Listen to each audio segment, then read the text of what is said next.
and right into the stretch. Looking back and throws up the middle. Rose is on his way around. Picked up by Otis. Here comes the ready and not. Here comes the boys from the south. Here comes the ready and not. How you like me now? I say, here comes the boom, ready and not. Here comes the boys from the south. Boom, here comes the boom, ready and not. How you like me now? You don't live in Cleveland. You live in Cincinnati. You are watching live to a Live. pre-recorded podcast, Pre-recorded live. pre-recorded live podcast. This side of Loveland in Portsmouth. Hmm. My name is Santori Miles. We got Dale from Bengals and Brews. Bengal Dad is gallivanting around Chicago. Spending money for things for his barn. Yep, spending money on half of cars. And, this is our Sunday morning cup of Joe. And, this is just a little bit of a preview. You guys have been with us before. Nothing too elaborate, nothing too silly, nothing too crazy. I typically don't blast all the sponsors out there just because we do try to make these quicker. So they're scrolling down there. Birmingham Meadery, Three-Way City still floating around down there, even though I think they're defunct. Midwest Best Barbecue and Script Coffee. So thank you to all of you who support us. And I still got to try those boneless wings, bro, from Midwest boneless Best. Grippo wings, I haven't had them yet. I've got to try those soon. Yeah, they look like they're bangers. Truly, like there's they don't make many bad things over there. That's very true. So I trust it. If they come out with something, I trust it. And I've been slowly trying to get into the head of the higher ups there to get them to name a chicken wing after me. They'll post they'll post their things on Facebook like, oh hey, it's Thanksgiving season. We'll have our turkeys, and everybody's like, oh my god, love the turkey, love the seasoning, can't wait. How do I order? How do you name a wing after me? And it's just like that. It's not even relevant. So I slide those in there. They always get liked. They're aware. They see it. They know it. I'm going to make it happen. Yeah, I mean CTB, Corey Dillon. You got to be right up there with those guys, right? Listen, last time I went golfing with Corey, I think he wanted to hit me in the face with a 9-iron. He missed a putt by about 6 inches, and he was just staring at it, just all dejected and pissed off. And I walked up to him, put my arm around his shoulder, which, considering he's very much taller and bigger than me, it was me kind of like trying to do this.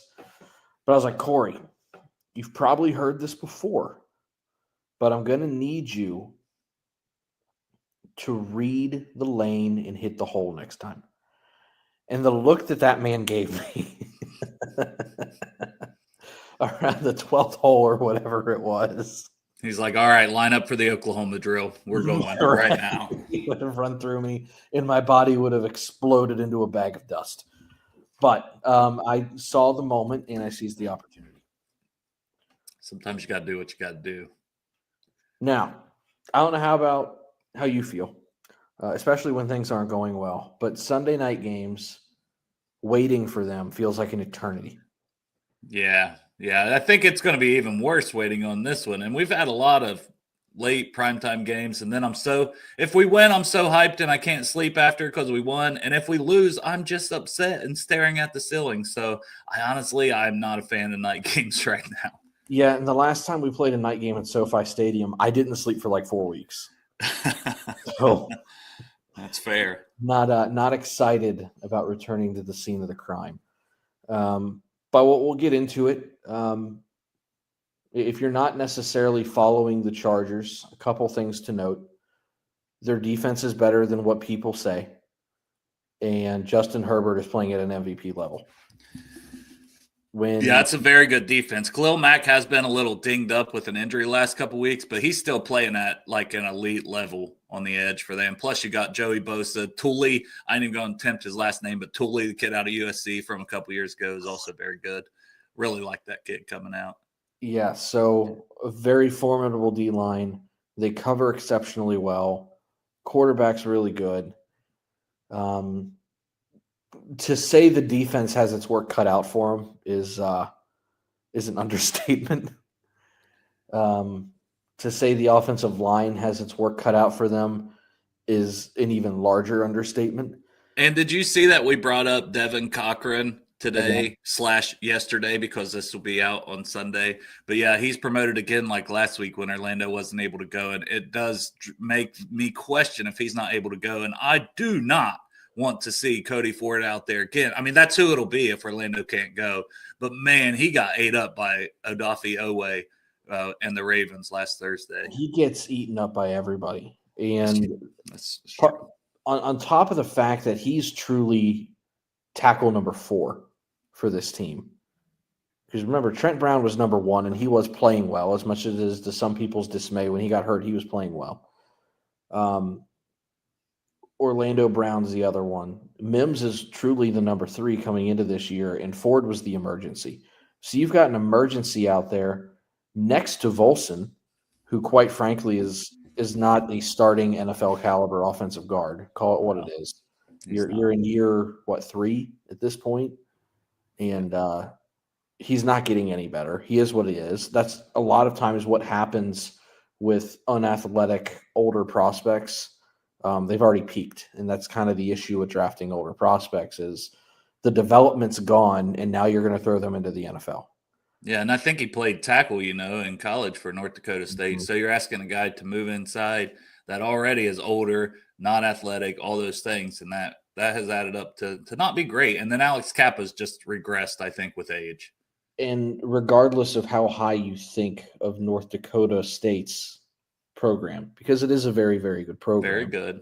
D2, whether or not it's a good program, their competition is not elite. So, and that has to be taken into consideration, because now I'm taking a prospect who's already reached past development, changing his position and going from D2 college to the AFC North pass rush and changing positions. Yeah. It's just those things matter. It's not something that you see showing up on a stat page. But now we're going to couple that with Cody Ford right next to each other. The left side of the line, they're going to be in a dogfight. And it's more like a Doberman versus a Chihuahua tomorrow. So the Bengals never do things like this. If there's a day that you really want to just roll the pocket right, I would do it all day. And I hate doing it. I've said it numerous times. I don't like rolling the pocket because I think it takes half the field away. But yeah. Well, and Alex Kappa's getting beat so quick. If you're rolling it right, you know what I mean? The Joe could be facing resistance right away there. And Mims, as a rookie, he's been good. But if you look at the PFF stuff, he still hasn't graded out like at any kind of an elite level, and going up against some good pass rushers. I don't know, man. It's going to be one of those get the ball out quick regardless what the plan is, I think.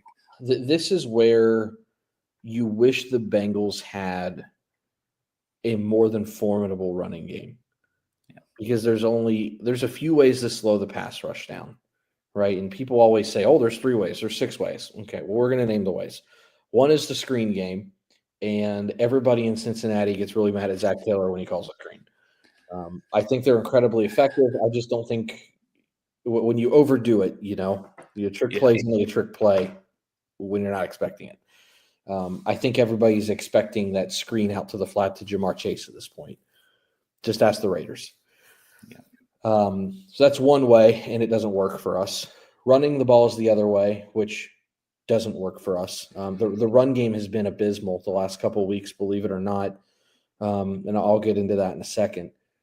And I'll while you're talking about this, I want to add in, like, the Chargers are the 9th ranked run defense too, to add to your point there, and they're 6th overall, and they're in the top 10 for pass defense. So to with your point about how good the defense is, that's just some of the numbers for it for everybody. So you've got the other way is play action, right? And if they don't respect the run, they're not going to respect play action. So the 3 ways to slow down a pass rush truly are 3 of the worst things that the Bengals do. It's going to be a long day. I know everybody gets super nervous when we play teams like Baltimore and Cleveland. Guys, you don't want to hear it, and Joe Burrow is getting assaulted, but Baltimore's got a bad defense. Secondary's 32nd in the NFL. Yeah. They have a decent pass rush. Nothing elite, but a good one. And Joe was getting slaughtered last Thursday night. It's probably going to be worse. They've got to find a way to run the ball effectively. And I could spend hours on what they do wrong running the ball, but I don't really want to go into all that right now. Yeah. And I mean, I don't think we need to really discuss how bad the defense is because it's putrid. Yeah. I will say one thing with the Chargers, though, is they haven't really played a lot of good teams yet on their schedule. They're 6-3, so I mean they've got a good record. And you talked about all the guys they have, and their offensive tackles are probably one of the top duos in the entire NFL. So and we've struggled to get pass rush everywhere on the line outside of Trey Hendrickson. But I do think they're about to have their toughest matchups, and starting with us, and then they got some really tough teams after that. But I don't know if maybe some of their defensive rankings that I just went through with them being in top 10 in everything is quite how good they are. I don't know how much their secondary's been tested yet. So that gives me a little hope, but it all starts with the line being able to hold up enough to even test it. Right. I was going to say, Jamar Chase, I trust Jamar can get open against anybody. I do. Whether it's double coverage, a cloud, whatever they're running. Baltimore tried everything that they could, and it didn't matter. He's just one of those guys. He is a top 3 receiver in the NFL. This year, he's top 1. And yeah. I don't think there's an argument against that right now. Until he's not number 1 in all 3 Triple Crown categories, he's number 1. But what makes your defensive backs better, Bengals, if you're listening, is a pass rush. Yes. So if Joe's got to get the ball out quicker, or Joe's getting hit, or that ball's not coming out on timing routes, or and the other thing is it allows your defensive ends to come up and jam, or defensive backs to come up and jam receivers. Even if Jamar beats the jam and gets a release and you're clouding a safety, if that guy's bearing in, if you get Jamar a half a step off of his groove, your timing routes are messed up. It's just there's a lot of things that go through my mind that schematically are an absolute nightmare for this game. And I think a lot of people had this as they'll get this one right. This is the beginning of the win streak. This is a get-right game. The Chargers are good. They're probably going to make the playoffs. They're a very, very good team. Quite frankly, if they played Kansas City right now, I think they'd beat Kansas City. And I know Kansas City keeps pulling them out of their ass, and that's a sign of a good team when you don't play well and you still win. The Chargers are very balanced. They have a very good coach. They're at home in this game. They have a very good pass rush, and the Bengals have shown a large tendency to have no idea how to close out a game. And trips to the West Coast, not just for the Bengals, but for everybody that has to travel, or the West Coast teams traveling to the East Coast. When you got to travel cross country, teams don't generally play super well. And that's college, NFL. It's regardless of the sport, too. Yeah. I mean, if you're watching this show, you're probably also a Reds fan. How do the Reds fare when they go to the Dodgers or go to the Giants? It's awful. They always. Well, the Dodgers somehow the only team that they seem to play well against on a regular basis last year or two. I'll say this: the Reds were the only team to sweep the Dodgers and the Yankees. I think the Reds are the best team in baseball. Are the Reds the best team in the baseball? That's a great question. The theory of what's that theory? I don't know. Transitivity. The laws of transitivity would imply that the Reds are the best team in baseball. Off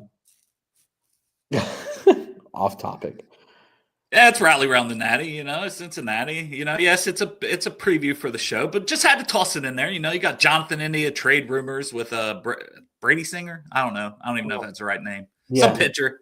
He's a pitcher who's had like one good year in the last 4 years, and everybody's excited because, oh my God, the Reds are going to make a trade. It's like, guys, before you get excited about trading away what was probably your most consistent player last year, look at what you're getting.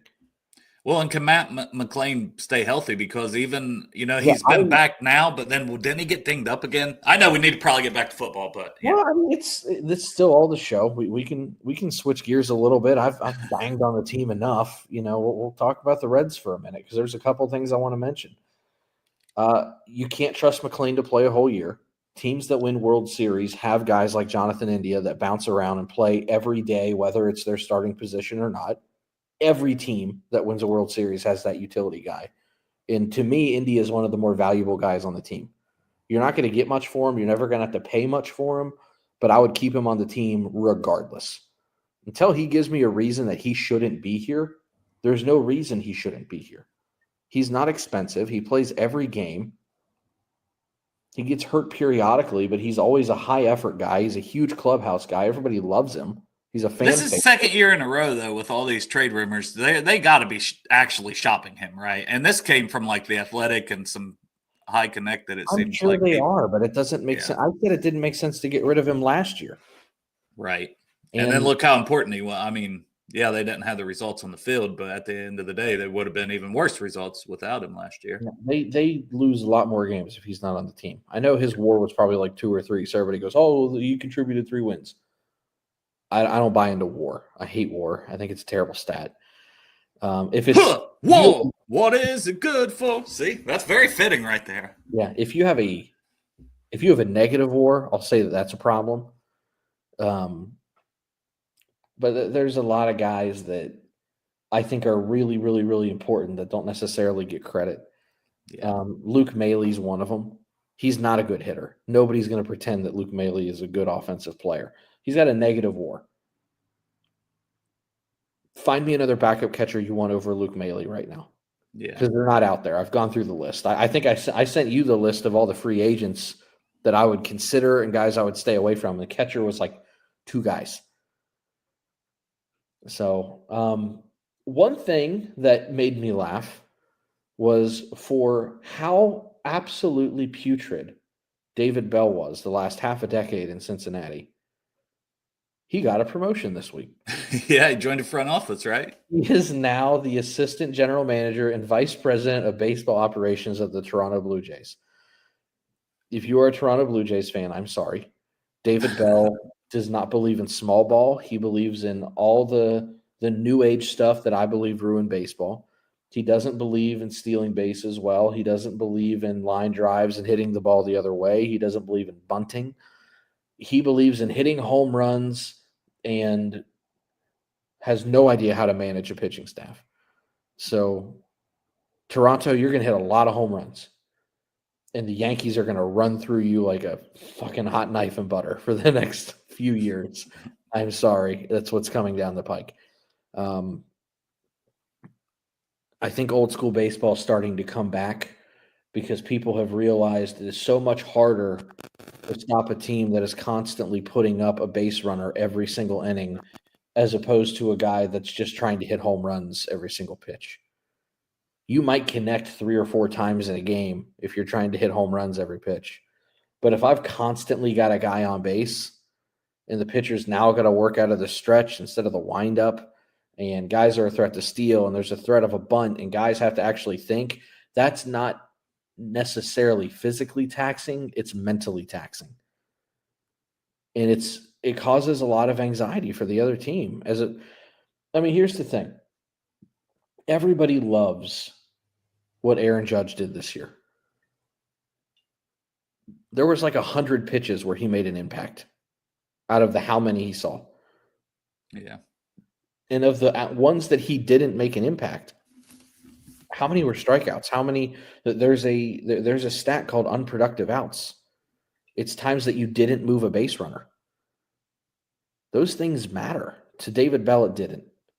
I know to Terry Francona it matters. I've watched him manage several different ball clubs over the last 2 decades, and they're always the teams that are constantly putting pressure on people. So I'm very excited to have Terry Francona here. Yeah, I am too. And what do you think of now that he's filled out his staff? What did you think of I mean, a lot stayed the same, but he brought in Mills as his bench coach, right? And then he also brought in Chris Valeka as the new hitting coach. So I remember when Valeka was a Red. At one point, he was a highly thought of prospect. They thought he was going to be a guy like Jonathan India, who's a punch and Judy kind of player. But it's so hard for a fan to quantify how good a position coach is in baseball. It's just not something that you see a direct impact with necessarily like you do a position coach in football, right? I will say Valeka has been remarkably sought after. I do know that. And Francona is a no BS coach. Francona is a guy that wants professional hitters. And if he believes that Chris Valeka is the guy, and if you look at where Valeka's been and what those teams have done, they've performed very, very, very well with him. So I like that hire. I like the fact that they've kept Freddie Benavidez. I like J.R. House. That's my West Virginia guy. I love the first base coach and his little noggin that he does every time somebody gets a walker hit. They've kept the camaraderie, but they've improved the staff. And I think that stuff's really, really important. So I'm very happy with the way the staff looks right now. And they kept Derek Johnson, who I do believe is a good pitching coach. Me too. If there was one guy to keep for me, it's definitely him. So I'm glad he's still here. Yeah, I'm very happy about that. But yeah, we're about at 20 minutes. That's typically how this show goes. Just a little something for you to nibble on while you're waiting for your Sunday games to start. I do want to go over a couple of things. I always do Project Game Day updates on here. There will be a draft party. I don't want to go into too many details yet, but mark night 2 of the draft off. Should be a pretty big night. I know we're all kind of very, very early stages, but we can say, we can kind of mention maybe the Foaling. Did I say it correctly? Yeah. Because, you get on to me about this. The Foaling Warehouse, to try to have a larger venue and still going to – everything else, though, still got to be worked out. But that's kind of the early stages plan for where it should be at, just so people will kind of have that. And as Santori mentioned, the day 2 of the draft on that, which is always on a Friday. And the draft usually starts at 7. I don't know exactly. Details, we'll come out with those later on what time we'll start the event. But, you'll be able to stay there. You'll be able to do some foaling. I'm still working on that to make sure I say it correctly each time. You get to do some foaling and, hang out with us. And you never know who's going to show up as well. It could be interesting. You never know who's going to be there. I do know that Dale and I will probably – I don't know if you'll be there or not. You do your live stream. I went last year, so we'll see. I just got to make sure, you always got to check with the boss. Just know that, I typically I think I brought a copy of the draft guide last year because I printed off one really, really nice copy for me. I'll probably bring a copy of the new one this year as well. And, feel free to leaf through it. Don't tear it up because it's my personal copy. But, maybe if you want to buy a copy of that draft guide, $5 donation to Project Game Day goes toward a great cause. Dale's already got freaking 400 pages written out. It's not that many. It's like 373 or something. Okay. Sure. I've got one page for one prospect so far. I'm working on my contribution. I will say that I do have a project I'm working on that I hope to have done by March 1st. So that's about 4-ish months from now. I'm going to call it the off-season compendium. It will include Dale's draft guide as well. So if you want to purchase that, it all goes toward the same pot. It's going to be pretty hefty. It's going to have a lot of free agency, a lot of stats, a lot of analytics from the previous year. There's going to be a page that I am putting in basically to spite the Bengals of previous moves that they made over the last 12 months that did not work out. Call that the Screw Mike Brown page.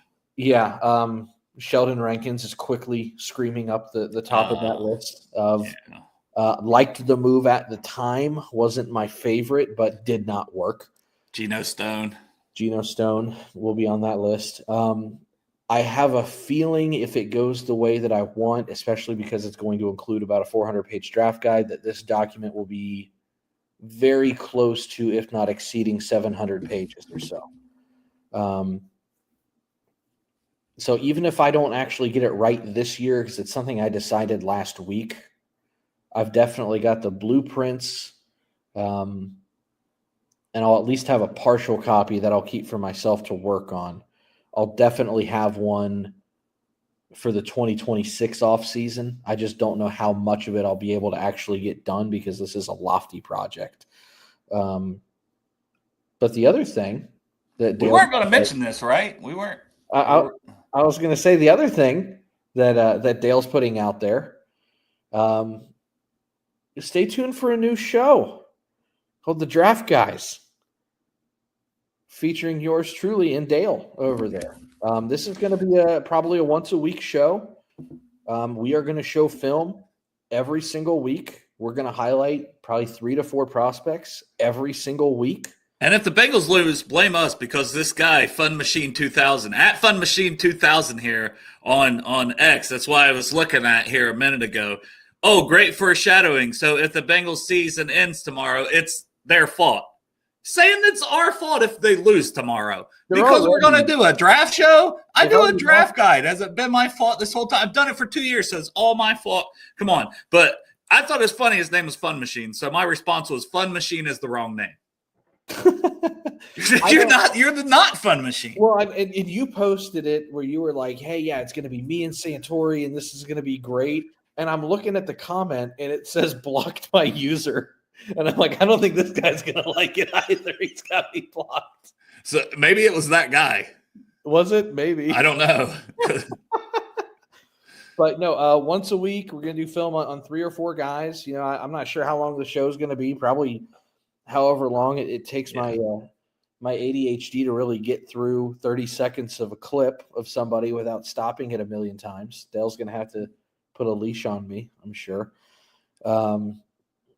But yeah, we'll just talk about, and maybe we'll hit 3 or 4 defensive tackles. And then, we might stick on there might be some weeks where it's like, okay, the next week we're going to do 3 or 4 defensive tackles. Or we might just jump around positions. We'll kind of get into that as it goes. We don't have anything set planned. It's just something we talked about, the other night. And we were like, hey, I've kind of always wanted to do a draft show. I feel like, I end up talking about that a lot anyways on Bengals and Brews in the off season. But at the same point in time, this is something that you can kind of do year round with the draft, and to be able to put that out there, and something that I am personally very, very passionate about. And I know you like the draft quite a bit as well. So and having you to break things down, with your coaching experience and the way you see things and the way you can discuss them and show others, I think it's going to be awesome. So I really do think the show is going to have a good formula for just, 2 guys that love the draft. So the draft guys, we're just the draft guys. All right. 2 fat guys in Ohio. Yeah, and 2 fat guys in Ohio. Yeah. And I do want to stress that this is not strictly Bengals. Yes. So this is going to be, it's going to be position by position. If that guy fits your team, or you're looking for, if we're going to be talking about linebackers, join the show, comment. What about this guy? What about this guy? I may not know who they all are off the top of my head as I'm starting to dive in. Guarantee he knows every single person off the top of his head because he's already got 350 profiles written up or whatever it is. And I'm sure he's already got started on the 26 draft as well. I mean, he had this draft guide done shortly after the draft last year. And then it gives me so much time to add to it, though, to change it. I can look at, the PFF stuff. I can add that in. I'm going to have charts and things like that in the draft guide this year. So just make it easy for people to see, like, boom, hey, this is where this is, boom. And, just give them my opinion on the prospects. But it's not my job ultimately to tell you whether you like them or not. But it gives you some background information on them. And then if you're a person into the draft, go form your own opinion. That's what makes it fun. And I'm sure we're going to be doing mock drafts periodically. It's not just going to be 52 weeks of mock drafts. I would lose my freaking mind. But yeah, I mean, it's just Again, something we're in the infancy of, but definitely something that we're going to hit the ground running on. I Well, don't what know. could be fun too, is that it's not going to be Bengals related, and we're not just we wouldn't have to do just a Bengals mock draft. So maybe one week we say, guess what? We're going to do Patriots. You got the number 1 pick. We're going to look at the Patriots team needs, which are also in the draft guide for every team. We're going to take those team needs and we're going to look at their draft, and we're going to try to see how we can improve their team through the draft based on what they need. So there's so many things that we can do and so much fun we can have with it. But yeah, can't do it. Obviously, we'd love everybody's support that supports Bengals and Brews, supports Rally, and just we're going to have a lot of fun with it, and hopefully give you some background knowledge on these draft prospects. Yep. So really excited. It's definitely something that I think that, and Dale knows this, and I want to say this publicly, it'll be a little easier for me to commit the time to than some of the other projects that I failed on. It's easy to jump on here, and do whether it's 30 minutes to an hour show once a week, than to be like, hey, I'm sending you this update with 400 new things in it, and you also sparse through all this. That's a lot harder. So this is going to be fun, and you're going to be back in your element, man, with the coaching background and breaking things down. And I think that's something that you love to do. So it's going to be fun. Yeah, I'm actually very excited. And you know this because I'm sure you get it too. We've probably both been approached over the years dozens of times of trying to work on this or work on that, or I want to do this, or come on my show, do this, do that. And none of it ever really seems appealing just because a lot of it just has to do with the personal interest of the person. Yeah. But this is something I'm genuinely excited about. If you can tell by my expression, I'm no, you're just tired from work, to be fair. I'm exhausted. A lot of test drives. Oh, so many fun test drives, man. All right. Well, thanks everybody for joining in. I really appreciate it. We're at half an hour. Get this win. If we get this win, we got a bye week, man. We could have 2 weeks at least of like, we're back. And then we'll see what happens after that. But we would have 2 weeks because we got the bye in there, and we could say, we're back. We're going to get this win, actually. Yesterday, I don't know why, but I decided to be confident on the Bengals and Brews show, and I'm sticking with it that we get this win. If you listen to the first 10 minutes of the show, we're screwed. If you listen to the last 30 seconds, we got it. So we'll find a way. Now, hey, we're just telling you, there's going to be a lot of things. It's not going to be easy. It's never easy. We've just come up short at the worst times, and you've got all that where you can back all that up with the data that shows how bad we perform in the fourth quarter as a defense especially. But I just think we're going to find a way, Santori, because it's put up or shut up, right? It's if you lose this one, you drop to 4-7. You're going into your bye 4-7. Things could unravel locker room wise too, and that nothing would be good about losing this game. So there's got to be a little sense of desperation again. And I want to see Zach be aggressive and continue the aggressiveness that we saw against the Ravens. You can't say, well, it's not the Ravens' offense. No, be the same. Be aggressive. Be aggressive early and often. We should have put that team away. That fumble kind of run things with the Ravens. But if you stay that aggressive and you get a lead again, come on, finish this time. Just finish one against a good team with a winning record. We got this, baby. Be aggressive. Be aggressive.